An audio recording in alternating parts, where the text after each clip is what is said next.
Por la señal de la Santa Cruz de nuestros enemigos, líbranos, Señor Dios nuestro, en el nombre del Padre, del Hijo y del Espíritu Santo. Amén.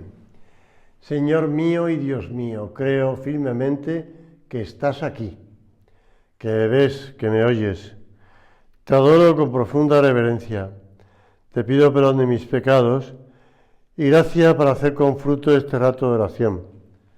Madre mía Inmaculada, San José mi Padre y Señor, Ángel de mi guarda, interceded por mí.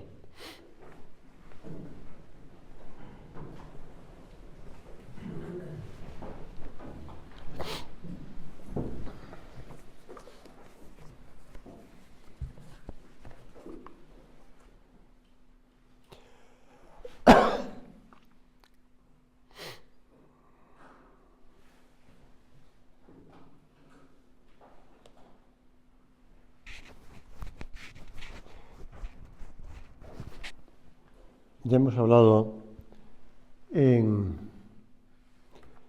la meditación anterior, hemos hablado de algunas de estas realidades que nos encontraremos después de nuestra muerte, ¿no? Pero quisiera pararme por cómo el Señor, que nos ha destinado al amor y para amar, también quiere darnos a entender cómo Él devuelve el amor que nos da. Siempre se ha dicho que amor con amor se paga. No, es una cosa que San José María la escuchó en cierta ocasión, lo de obras son amores y no buenas razones. Pero también, pues, amor con amor se paga. Y es que Dios nos da. Cuando nosotros nos acercamos a Él y cuando nosotros le damos a Él, Él nos da más. Y eso que Él ha puesto en nosotros el querer y el obrar, es decir, que Él es el que pone el principio. Él es el que nos empuja, el que nos anima, el que nos facilita las cosas. Pero cuando ve que nosotros respondemos, Él nos da más. Él nos da más. En un momento Cristo le preguntaron por el tema del tema de las riquezas y estas cosas, y los que han abandonado, pues padre, madre, tantas cosas. Y el Señor dice que, bueno, pues que el 100 por 1. El 100 por 1. Evidentemente ese 100 por 1, es algo que, bueno, pues que está muy gráficamente explicado en los talentos, ¿no? Cuando uno tiene 10 talentos y le devuelve otros 10, el Señor le hace rey o gobernador de 10 ciudades. Y el Señor nos quiere ejemplificar cómo Él da más. Da más. Él no se deja ganar en generosidad. El Señor se vuelca con nosotros. Por eso, te decía antes lo del cielo. Ese cielo que San Pablo lo explica también, como dice, pues porque Él estuvo, no sé cómo, pero Él estuvo. Ni ojo vio, ni oído oyó, ni pasó por el corazón del hombre las cosas que preparó Dios para los que le aman. El propio San Pablo no es capaz de explicar lo que él vio y oyó. San Pablo, ojo, San Pablo,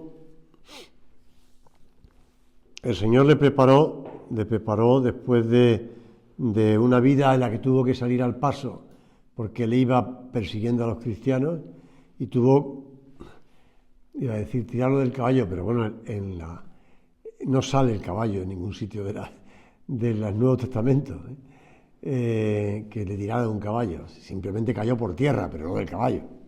Después ya la gente, los cuadros y tal, ponen el caballo, esta cosa. Pero no, la iconografía cristiana pues le ha puesto un caballo, pero ahí no sale el caballo. Pero el Señor le tiró por tierra, le tuvo que deslumbrar, le tuvo que dejar ciego, le tuvo que revolcar por el suelo para que se enterara. Y entonces él fue a Damasco, allí fue bautizado por Ananías, famoso, pero tuvo que salir de Damasco por piernas. porque querían cargárselo los judíos, que digo, oye tío, tú te has pasado al otro extremo, ¿no? Entonces iban a por él. Lo tuvieron que descolgar, menos mal que era bajito, eso siempre se ha dicho, era bajito, realmente era bajito. Pues lo descolgaron con un capazo por la muralla de la ciudad de Damasco. Y ese fue al desierto. Ese fue al desierto de Arabia. No al desierto del Sinaí, sino al desierto de Arabia. Y allí estuvo tiempo a solas, rezando y sacrificándose, o en ayuno, tal. Y al cabo del tiempo ya volvió a zonas, digamos, de judíos y cristianos, y ya empezó a predicar. Y ya después fue a Jerusalén a constatar que su doctrina era de los apóstoles. Pero él sí tuvo muchas revelaciones. Por decirlo así, él tuvo un retiro espiritual muy largo, en donde el Señor le fue formando. Le fue formando y le fue diciendo muchas cosas. Ahora, la teología paulina, todas sus cartas, etcétera, eso él lo ha tenido que aprender de alguien. Y es el Espíritu Santo, vamos. Porque él no había aprendido del labio de los apóstoles. Te cuento esto porque San Pablo también tuvo esas visiones del cielo. ¿Por qué no? ¿Por qué no? Pero la realidad es que él nos hace entender que la maravilla que Dios tiene preparado para nosotros es que sobrepasa cualquier pensamiento, cualquier capacidad de entendimiento humano. Y eso, que no lo merecemos, perdóname, pero no lo merecemos, Señor. Señor, tú sabes más, y tú haces la locura de crear a unos seres humanos por los que tú después te haces hombre y tienes que morir por nosotros en la cruz, pero para llevarnos al cielo. Y nos das el cielo, que es el destino para que tú has creado al hombre y la mujer desde siempre, porque el destino de Adán y Eva era el cielo, después de un tiempo en la tierra, y sus hijos igual, si no hubiera habido pecado original, sin merecerlo, no lo merecemos. No merecemos que nos haya creado, que nos haya dado la vida, no lo merecemos. Por eso no podemos exigirle a Dios cosas, lo hacemos, porque un hijo con su padre le exige cosas, claro, y hace bien, porque es tu padre y tienes que pedirle cosas, y a veces enfadarte. San José María contaba con muchas veces en su oración, cuando fallecía sobre todo un hijo suyo, joven, ¿verdad? Pues se encaraba con Dios. Se encaraba con Dios y decía, pero ¿cómo te lo llevas? Son tan pocos los que te quieren y encima te lo llevas al más joven. Pues se encaraba con Dios. Te puedes encarar con el Señor, sin problema ninguno. Pero no mereces nada, ni tú ni yo. No merecemos nada. Por eso hemos de agradecer lo que tenemos y lo que recibimos. Y ponerlo en práctica. Y esos talentos que Dios te ha dado, ponlos a fructificar. El profeta Isaías dice, el Señor ofrecerá, es el segundo Isaías, porque está en capítulo 25. Isaías tiene muchos capítulos, y tiene, de hecho, los autores piensan que son 3 partes, que hay 3 Isaías, que después alguien los unió. Se imaginan que el tercero, pero bueno. El segundo Isaías dice, el Señor ofrecerá a todos los pueblos un banquete de sabrosos manjares, un banquete de vinos añejos, manjares suculentos y vinos exquisitos. Y en ese convite, dice además, el Señor eliminará el velo que cubre el rostro de todos los pueblos, y eliminará para siempre la muerte, y enjugará las lágrimas de todos los rostros. Pues ese es nuestro Dios, y ese es el destino nuestro en la tierra. San José María hizo, bueno, él lo decía, y en la última piedra del seminario de la Prelatura, Cababianca, se llama la casa, que está a las afueras de Roma, donde yo he vivido 3 años, pues la última piedra es una piedra que no está en los edificios, sino que está al lado de la ermita de la Santa Cruz, y está rodeada de unas cadenas así bonitas y tal, en jardín, y pone esto, Este es nuestro destino de la tierra. Este es nuestro destino en la tierra. Luchar por amor hasta el último instante. Deo gracias. Gracias a Dios. Por eso nuestro destino en la tierra es luchar por amor, pero el cielo. Ese es el destino. Por supuesto que luchar por amor, pero el cielo. Y eso te ayudará a luchar. Piensa, decía San José María, en el amor que en el cielo te aguarda. Fomenta la virtud de la esperanza, que no es falta de generosidad. Es recordar que no tenemos aquí ciudad permanente, dice la carta a los Hebreos, sino que vamos en busca de la venidera. Vamos camino del cielo. Señor, sabemos que el cristianismo no es un ideal, no es unas buenas palabras, unos buenos deseos, un sentimiento, es seguir a una persona, es Cristo. El cristianismo no anuncia solo una cierta salvación del alma en un impreciso más allá, en el que todo lo de que este mundo no fue precioso y querido sería borrado. Yo se lo digo a los niños, en el cielo ganarás todos los partidos. En el cielo te encontrarás con las personas de tu familia que tú a lo mejor no has conocido, pero que te querrán muchísimo porque ellos saben quién eres tú.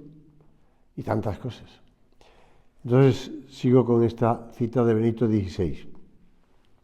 Repito, el cristianismo no anuncia solo una cierta salvación del alma en un impreciso más allá, en el que todo lo que en este mundo nos fue precioso y querido sería borrado, sino que promete la vida eterna, la vida del mundo futuro. Nada de lo que para nosotros es valioso y querido se corromperá, sino que vamos en busca de la venidera. Bueno, el Papa te lo dice con claridad, ¿verdad? Vamos en busca de la venidera de nuestra casa, donde nos espera nuestro Padre Dios, que la ha preparado para nosotros, que la ha dedicado a eso. Y nada, no habrá corrupción, sino que encontrará plenitud en Dios. Por eso te animo con otras palabras de otro Papa, en este caso Juan Pablo II. Abrid en paz las puertas a Cristo, no tengáis miedo. No tengamos miedo. No tengamos miedo de darnos al Señor, de seguir al Señor, de imitar al Señor, de seguir sus pasos. No tengamos miedo y no regateemos cosas al Señor, porque como si el Señor nos quisiera quitar algo. Él no necesita nada de ti y te lo ha dado todo. Y además, en la medida en que nosotros nos damos al Señor, ojo, cuando estoy diciendo nos damos al Señor, hay muchos modos de darse al Señor. Un modo clarísimo de darte al Señor es darte a los miembros de tu familia. Y después darte a tus amigos. Y darte a las personas con las que vives. En mayor o menor grado, pero ahí me entiendes. Pero también directamente al Señor. Porque el Señor también tiene con nosotros un trato personal en el que también a veces nos quiere convencer de algo y nos cuesta dárselo.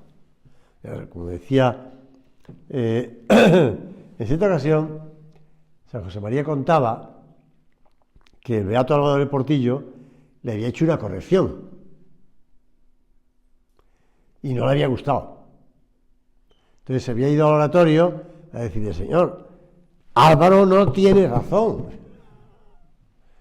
No, señor, no tiene razón. Y entonces bajaba la cabeza y decía: Señor, gracias por darme a este hijo tan bueno que me dice las cosas con cariño y a la cara. Pues porque reconocía que tenía razón. Pues sí, también nosotros el Señor nos quiere decir a veces cosas y nos cuesta darle la razón al Señor, pero darle al Señor. Eso también es darte. Y el Señor, cada vez que nos damos a Él y le damos la razón y nos dejamos, por decirlo así, convencer por Él se vuelca más todavía con nosotros. Se vuelca mucho más. El Papa Benito XVI, comentando lo que el Papa Juan Pablo II hablaba de abrir las puertas a Cristo, cuando él fue elegido Papa, comentaba cómo estas palabras el Papa hablaba a todos los hombres, sobre todo a los jóvenes, y se preguntaba, ¿acaso no tenemos todos de algún modo miedo si dejamos entrar a Cristo totalmente dentro de nosotros, si nos abrimos totalmente a Él? Miedo de que Él pueda quitarnos algo de nuestra vida. Y añadía, esto es en la homilía en el comienzo de su pontificado, Benito XVI. ¿Acaso no tenemos miedo de renunciar a algo grande, único, que hace la vida más bella? ¿No corremos el riesgo de encontrarnos luego en la angustia y vernos privados de la libertad?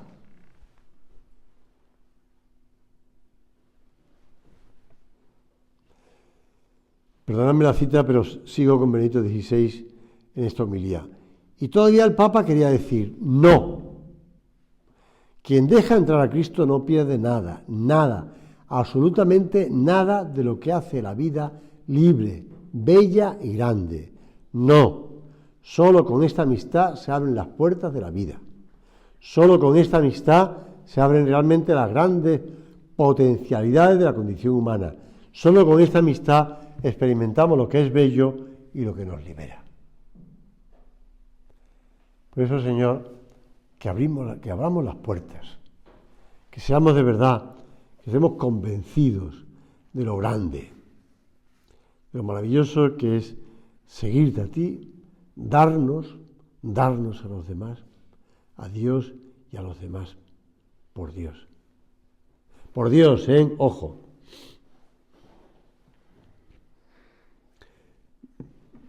Me he parado porque se me han cruzado dos ideas. El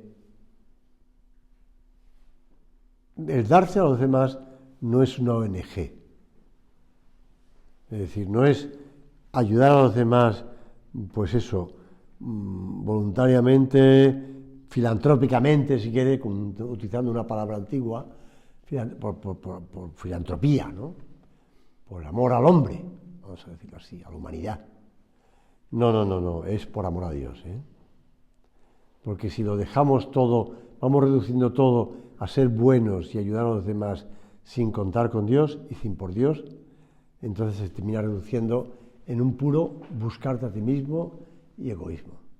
Lo siento, pero es así, Si el hombre quita, eso lo repetía mucho San José María y es una idea que no debemos olvidar, la justicia sin caridad no existe. Porque hay que compensar el pecado. Entonces, la justicia sin caridad no hay. Por supuesto, la caridad verdadera, es decir, no, como decía San Pablo, y San José María también lo hizo, incluso escribir en unas vidrieras en el descanso de una escalera que subía allí en la casa donde vivía él, veritatem facentes in caritate, la verdad con caridad. Por supuesto, la verdad, pero con caridad.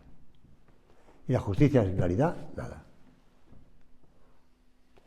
Y por eso digo que, es más, por eso la otra idea que se me cruzó en un momento, todas esas personas jóvenes que han ido pues en esa Comunidad Valenciana y en tantos otros sitios para ayudar, sin que nadie se lo dijera, y hay gente que exclamaba, y hablaban de que los jóvenes de ahora son ahí tenéis el ejemplo de los jóvenes.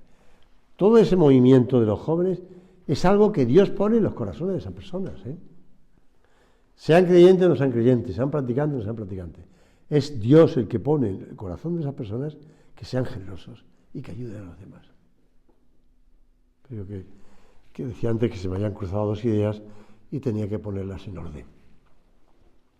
Señor, tú nos has prometido el 100 por 1. Aquí en la tierra, y después la vida eterna. Por eso, el amor conyugal configura el propio camino al cielo.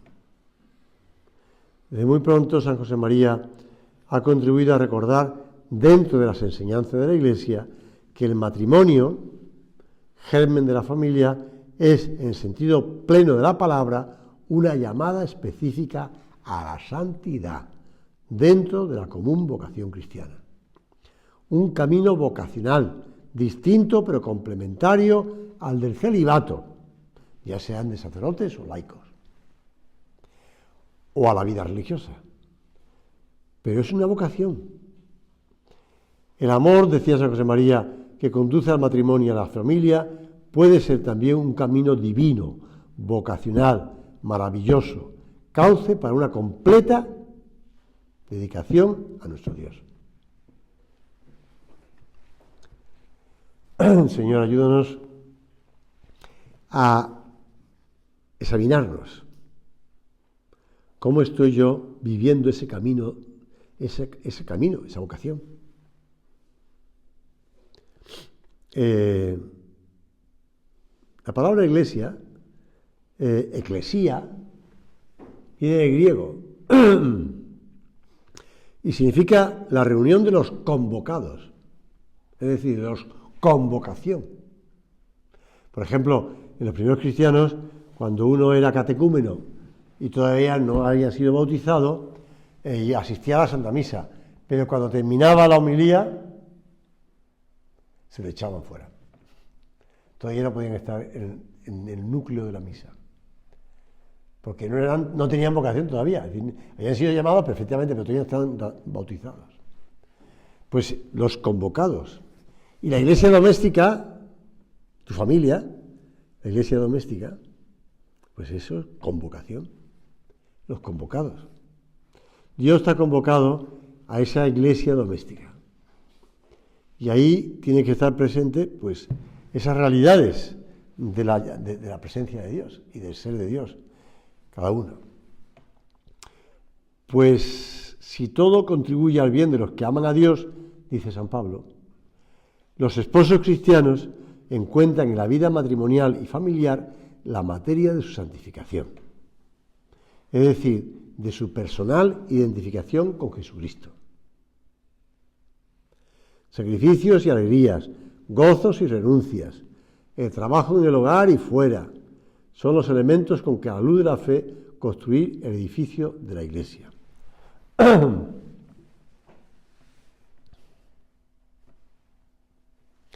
Perdonad que haga un escorzo, pero cuando una persona asiste, pues eso, a medio de formación cristiana, a dirección espiritual personal, etcétera, etcétera, asiste él o ella. Están muy bien las actividades para matrimonios, etcétera, etcétera, pero cada uno personalmente es el que tiene que vivir su vocación y tiene que recibir los alimentos para esa vocación y tiene que trabajar, digamos, para él personalmente, para después eso llevarlo a la familia. Cuando a veces, bueno, es que me gustaría que mi mujer pensara lo mismo que yo, no, primero tú, y ya, bueno, es muy importante que los dos vayan parejos, ¿eh?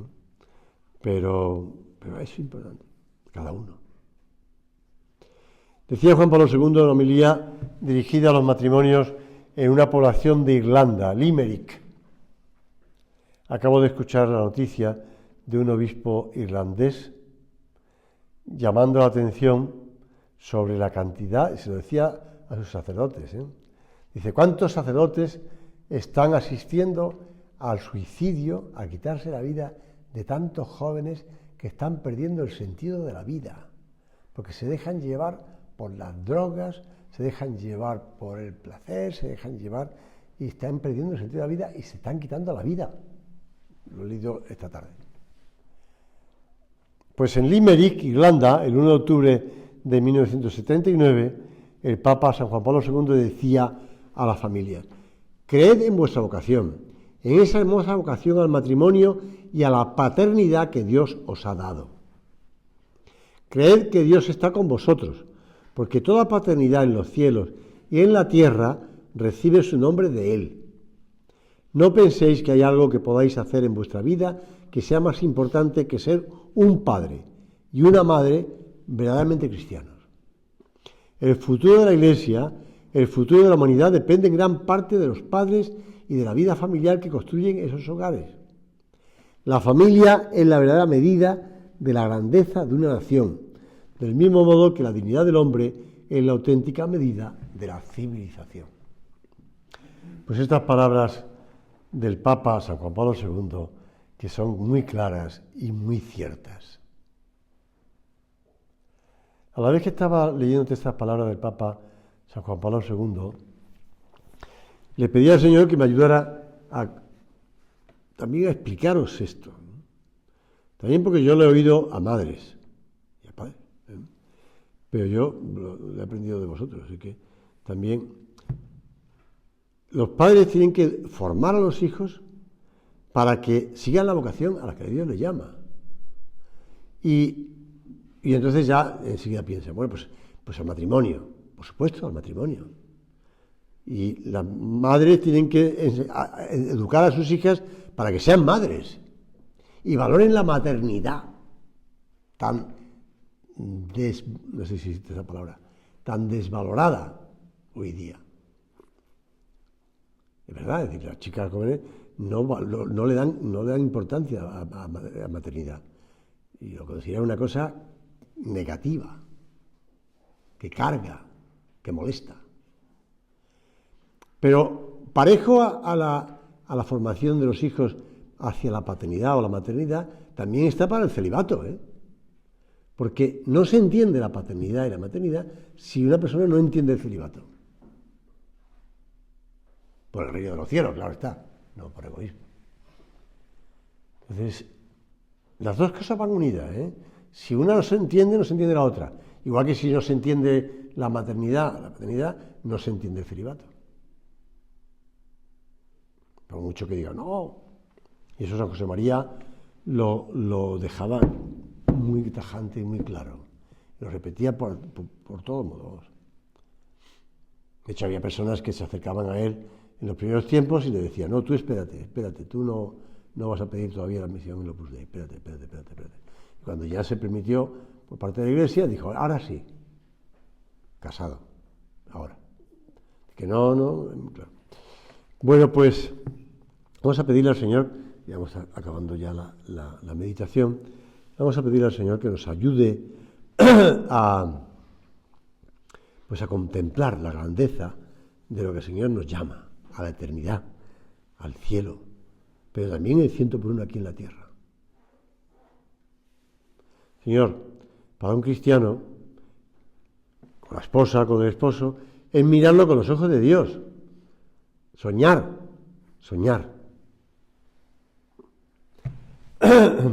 Me contaba una anécdota que no sé ni quién era, con lo cual yo cuento cosas así y la verdad es que como no me acuerdo quién era, pues no molesto a nadie, ¿no? Pero una persona, no sé si sabéis, pero bueno, por la mañana pues nos levantamos, hacemos el ofrecimiento de obra y en el Opus Dei desde siempre hemos aprendido que al levantarnos besamos el suelo y decimos Serviam, te serviré. Entonces me contaban de un supernumerario del Opus Dei que por la mañana, cuando se levantaba, besaba el suelo, decía Serviam y después besaba a su mujer y le decía Serviam, te serviré. Y me hizo gracia porque es muy real. El servicio a Dios es sirviendo a su familia, claro. Es la realidad. Vamos nosotros a pedirle al Señor que nos ayude a entender esto.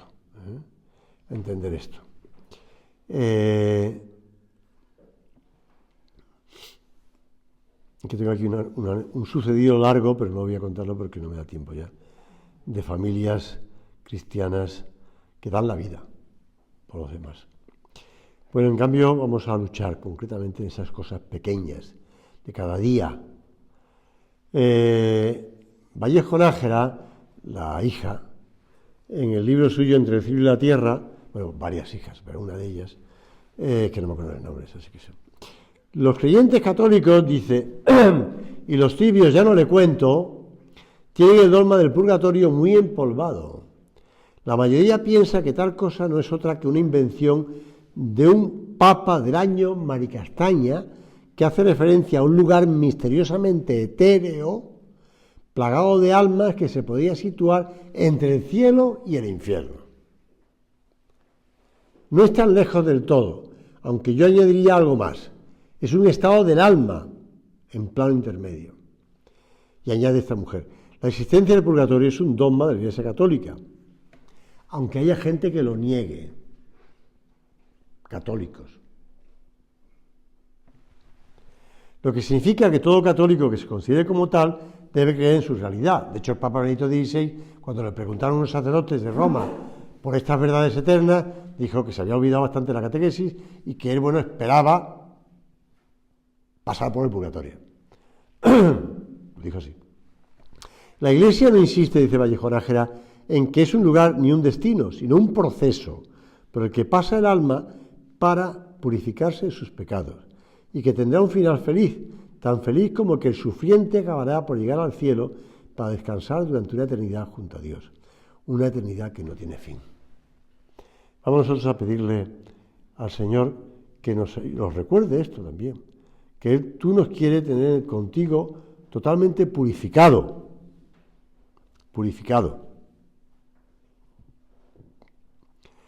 ¿Sabéis las preguntas que le hacen los niños de Fátima a la Virgen, ¿no? Sobre chicas que conocían y gente así. ¿Está María de las Nieves en el cielo? Sí, está. Tenía cerca de 16 años cuando falleció.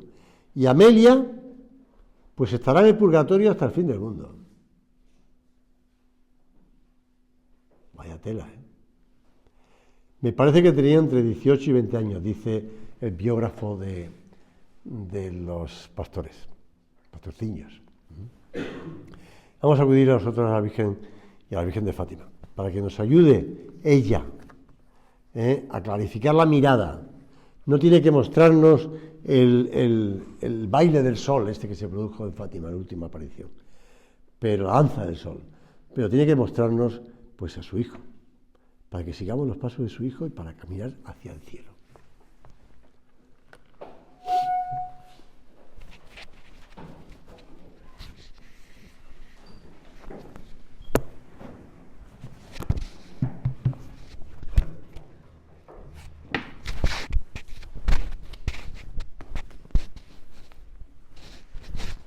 Gracias, Dios mío, por los buenos propósitos, afectos e inspiraciones que me has comunicado en esta meditación. Te pido ayuda para ponerlos por obra. Madre mía Inmaculada, San José, mi Padre y Señor, Ángel de mi guarda, interceded por mí.